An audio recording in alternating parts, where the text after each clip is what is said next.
নমস্কার, news time বাংলায় আপনাদের স্বাগত। সঙ্গে রয়েছি আমি স্বর্ণালী।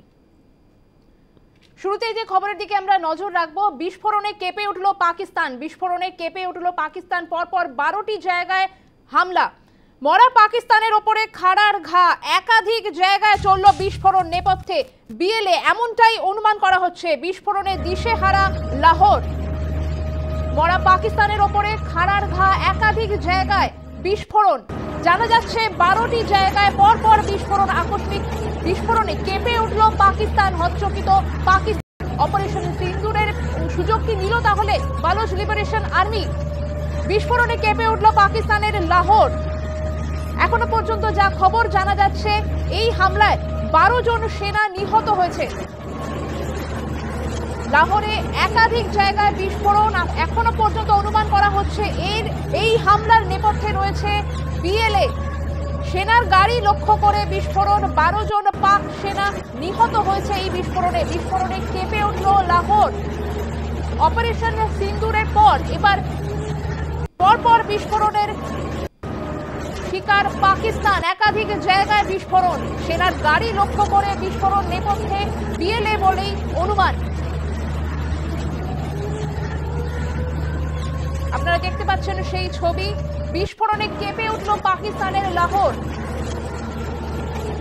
একরকম ভাবে বলা যায় মরা পাকিস্তানের ওপরে কার্যত খাড়ার ঘা। একাধিক জায়গায় বিস্ফোরণ।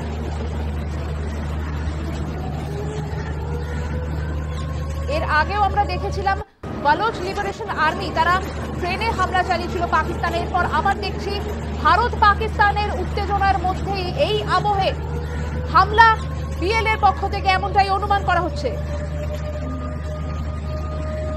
পাকিস্তানের একাধিক জায়গায় বিস্ফোরণ। গতকাল আমরা দেখেছিলাম ভারতের তরফ থেকে অপারেশন সিন্দুর চালানো হয়েছিল। আর আজ আমরা দেখতে পাচ্ছি পাকিস্তানের লাহোরে, সেখানে পরপর একাধিক বিস্ফোরণ হয়েছে।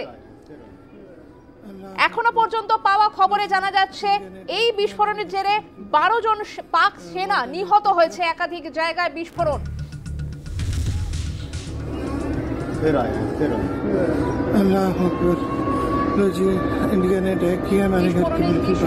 লাহোর মরার ওপরে খাড়ার ঘা। বিস্ফোরণে কেঁপে উঠল পাকিস্তানের লাহোর। দেখতে পাচ্ছেন গতকালের অপারেশন সিন্দুর পর আজ আবারও বিস্ফোরণে কেঁপে উঠল লাহোর।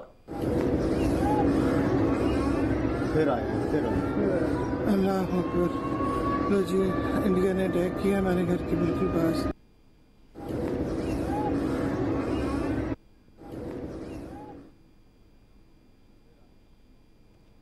আমাদের সঙ্গে এই মুহূর্তে ফোনে রয়েছেন আন্তর্জাতিক সম্পর্ক বিশেষজ্ঞ রাজাগোপাল ধর চক্রবর্তী। রাজাগোপাল বাবু, স্বাগত জানাবো আপনাকে নিউজ টাইমে। আমরা যেই খবরের দিকে এই মুহূর্তে নজর রেখেছি, লাহোরে একাধিক জায়গায় বিস্ফোরণ এবং অনুমান করা হচ্ছে এই বিস্ফোরণের নেপথ্যে রয়েছে বিএলএ অর্থাৎ বালুচ লিবারেশন আর্মি। এখানে প্রশ্ন উঠছে যে এই যে অপারেশন সিন্দুরের পরে এই সুযোগ কি নিল তাহলে বিএলএ? হ্যাঁ, এটা কিন্তু গুরুত্বপূর্ণ একটা প্রশ্ন। বিএলএ এবং তাদের সঙ্গে বিএলএফ বালুচ লিবারেশন ফ্রন্ট, তারা কিন্তু লড়ছে এবং তারা গতকালই একটা বিস্ফোরণ ঘটিয়েছে বালুচিস্তানে। বেশ কয়েকজন আর্মি ট্রাক তারা ফেলে দিয়েছে, মারা গেছে। তো ওরা লড়াই করছে, এটা তো পরিষ্কার। এবং অস্ত্রশস্ত্র আসছে আফগানিস্তানের তালিবানদের মধ্য থেকে, আমেরিকার ফেলে রাখা অস্ত্র। এবং বালুচিস্তানের তো একটা অংশ আছে ইরানে, একটা অংশ আছে আফগানিস্তানে, আরেকটা যেটা আছে আমরা পাকিস্তানে জানি, সবচেয়ে বড় অংশ পাকিস্তানে আছে। এখন এরা সর্বতভাবে একে অপরের সাহায্য করছে। এখন ইরানও সরকারও পাকিস্তানের নানান কাজে তারা কিন্তু অত্যন্ত পাকিস্তানকে এখন ঘৃণা চোখেই দেখছে। পাকিস্তান থেকে জাইস আদিল বলে একটা টেররিস্ট অর্গানাইজেশন পাকিস্তান থেকে অপারেট করছে ইরানের বিরুদ্ধে। তো ইরানও পাকিস্তানের বিরুদ্ধে গেছে। আবার পাকিস্তানি তালিবানরা আফগান তালিবানদের সঙ্গে যোগাযোগ করেছে এবং বালুচির আফগানি তালিবানদের সঙ্গে যোগাযোগ রেখেছে। ভারত সরকার ইরান সরকারের সঙ্গে এবং তালিবানদের সঙ্গে ভালো যোগাযোগ রাখছে। এখন ও যে ইন্টার সার্ভিসেস যে ওদের যে পাবলিক রিলেশনস আছে, তারা কিন্তু পরিষ্কার বলছে ভারত সমর্থন করছে। ভারত সরকার সরকারিভাবে এখনো জানায়নি যে তারা বালুচকে কি করছে না করছে। তবে নিঃসন্দেহে এটা পরিষ্কার যখন যে সময় ভারত আক্রমণ করলো কিছুটা তো পাকিস্তান বুঝতে পারেনি, এবং এই সুযোগটা তো নিচ্ছে নানান দেশের অভ্যন্তরে যারা নানান বিক্ষোভ দেখাচ্ছে। বিএলএ তাদের অন্যতম, তারা বালুচিস্তানেই অমূল্য অপারেট করেছে, কিন্তু এখন দেখা যাচ্ছে তারা হয়তো লাহোরেও রয়েছে, বা তারা নিজেরা না করলেও তাদের অন্য যে সমস্ত ফ্র্যাটার্নিটির মধ্যে যারা আছে তাদেরকে দিয়ে এটা করাচ্ছে। এখন পাকিস্তানের ভেতরের চাপটা ধীরে ধীরে দেখা যাচ্ছে যে আরো ঘনীভূত হচ্ছে। এখান থেকে পাকিস্তান হয়তো বেরিয়ে আসতে খুব সময় নেবে, বেরিয়ে আসতে পারবে কিনাও সন্দেহ আছে। পাকিস্তান বেশ কয়েকটা টুকরো হওয়ার সম্ভাবনা আছে, এবং আমরা অনেকেই মনে করছি পাকিস্তান জবাব দেবে, কিন্তু এইসব হলে কি করে জবাব দেবে, ইন্ডিয়ার জবাবটা ওরা দিতে পারবেও কিনা সেদিকেও সন্দেহ রয়েছে।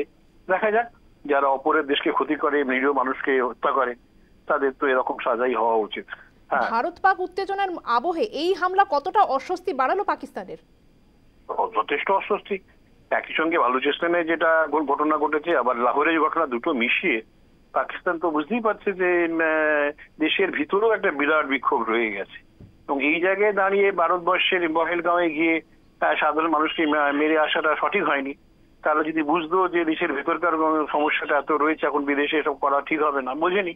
ভারতকে ভারতের প্রতি অন্যায় করে ভারত বিদ্বেষিতা ছড়িয়ে আর্মি ভেবেছিল বুঝি যে সেখানে একটা সহানুভূত পাকিস্তানে আর্মির পক্ষে হাওয়া তুলবে, সেটা তো পারলো না। সেটা ভারত যোগ্য জবাব দিয়েছে, একটু দেরি হলেও যোগ্য জবাব দিয়েছে, হাড়গোড় ভেঙে দিয়েছে।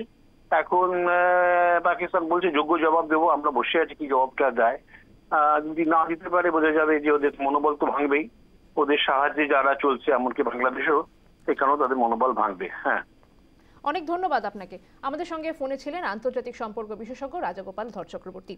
লাহোরে একাধিক জায়গায় বিস্ফোরণ, এবং অনুমান করা হচ্ছে এই বিস্ফোরণের নেপথ্যে রয়েছে বিএলএ। জানিয়ে রাখো, এই বিস্ফোরণের ফলে 12 জন পাক সেনার মৃত্যু হয়েছে। সেনার গাড়ি লক্ষ্য করে বিস্ফোরণ, এবং এই বিস্ফোরণের জেরে 12 জন পাক সেনার মৃত্যু হয়েছে।